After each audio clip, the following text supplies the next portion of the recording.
Liberty football returns to the road this weekend at Norfolk State, but before we go to that ball game, let's take a look back at the game at North Carolina on Saturday. 56-29 win for the Tar Heels. And once again, Nick, Liberty team that fared well against the FBS team, that third quarter, the undoing for Liberty. It really was, and you look at the first two quarters, I think the Flames really believed that they were in that ball game and had really taken off those FBS, FCS labels. And I think the biggest play probably in that first half was Kenny Scott's interception in the first quarter. The Flames had come out on offense to start the game, went 3 and out. North Carolina came down and scored very quickly on its first drive. And then the Flames had a chance to get into the end zone when Petey Peterson fumbled the football inside the 10. Carolina's got the ball back. They're driving. You could see the offense coming off the field dejected.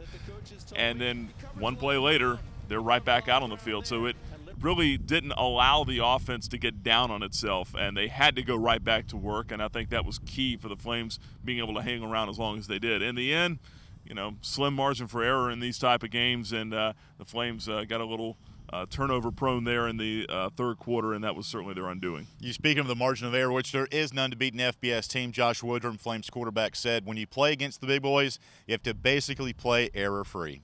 I think that was a big thing, when you're going against a team like this, when you're outmatched by as many players as they have just based on the scholarships, you really have to go toe for toe and score every time you get down there. So I don't think we did a very good job in that. We definitely didn't do a very good job on the turnovers, and we'll come in and watch the film and get better from there. Going into this first game, DJ Abner was going to get his first start as the tailback. Pretty good complimentary back in Todd Macon to back him up. So they, didn't rush for 100 yards each, but they both had over 50 and ran the ball pretty hard. Yeah, no doubt about that. I mean, if you had told me before the game that these two guys were going to combine for 107 or 127 yards between them and have 3 touchdowns, I think a lot of folks would have taken that. No doubt about it. Look, DJ Abner really impressed me. Also, Todd Macon.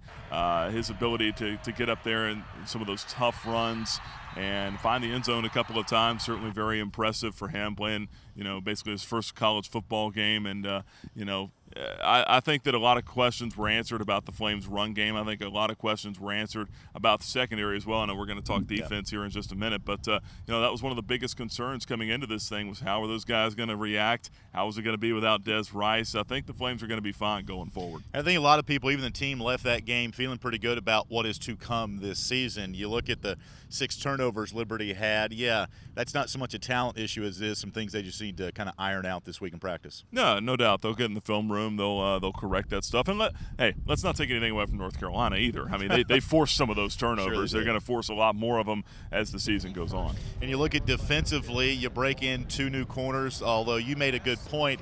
Not 2 corners from experience standpoint, but they've never started before in Kenny Scott and Wesley Scott, and the safeties played pretty good as well. I think they acquitted themselves on the back end quite nice. Yeah, and we didn't know going in if it was going to be Gary Sampson or Alpha Jallo getting the bulk of the playing time back there at safety. It wound up being both of them. Both of them wound up coming away with an interception in this game. But, look, it's the communication between the corners and the safeties is pivotal in this defense, as we talked with Robert Wimberly about last week. And I think that a lot of questions were answered about how well that those two can play together. Leadership and accountability is one thing Turner Gill has wanted to improve coming into this fall. That was evident on Saturday night.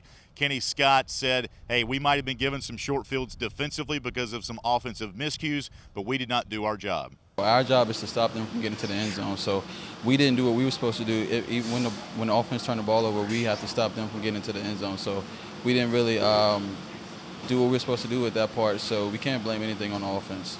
And now, Nick, this team goes back on the road for the first time since 2001, back-to-back games to begin the year away from home. Coach Gill does a good job of kind of fixing and flushing whatever happens in previous games.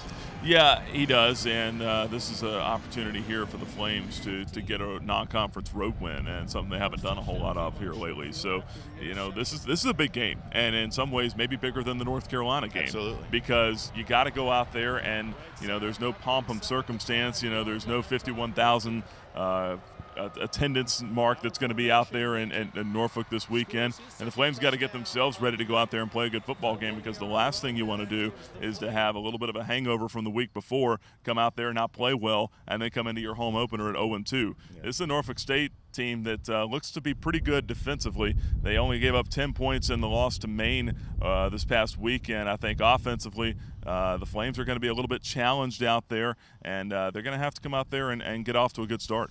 Last thing Coach Gill did on Saturday before they left Kenan Stadium, he brought the team together and said, "We will right the ship." I had them all looking me in the eye and making sure that we are all together as a football team, and just told them that, hey, we all take the blame for this loss. It started with myself, coaches, support staff, and everybody, and players. We're all going to come back and look at the tape, and I said we're going to learn and press on toward the goal. And we come back, go to work tomorrow. So again, Liberty back on the road coming up on Saturday, 4 p.m. kickoff at Norfolk State. Our pregame radio coverage comes your way at 2:30. That will also be our very first LFSN TV broadcast with Mike Tilley and Matt Warner on the play-by-play.